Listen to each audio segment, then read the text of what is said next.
So we can have the historical argument back and forth, obviously, and I think that there are arguments that you can make. I think there are arguments that I can make, but I honestly find them relatively uninteresting, is the truth, simply because I'm not sure that we're going to come to any sort of consensus on them. No. On the historical argument, for example, I think it's fairly easy to claim there's a sect of Judaism right now in which there's a small subsection of people who believe that the Lubavitcher Rebbe is still alive. Right, the Lubavitcher Rebbe passed away in the 1990s, yes. and there's still people who treat him as though he is not dead.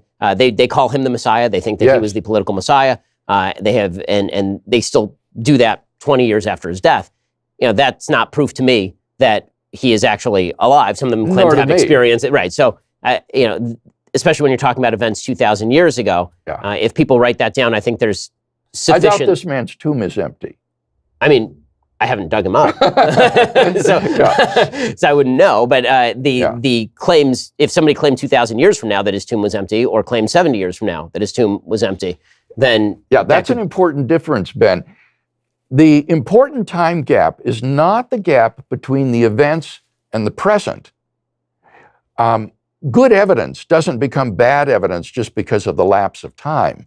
The critical event, as you just said, is the time gap between the events and the recording of those events. And in the case of the events of the life of Jesus and his resurrection, that time gap is extraordinarily narrow. We can push back even before the writing of the Gospels and the epistles of Paul by discerning the traditions upon which they relied when they wrote.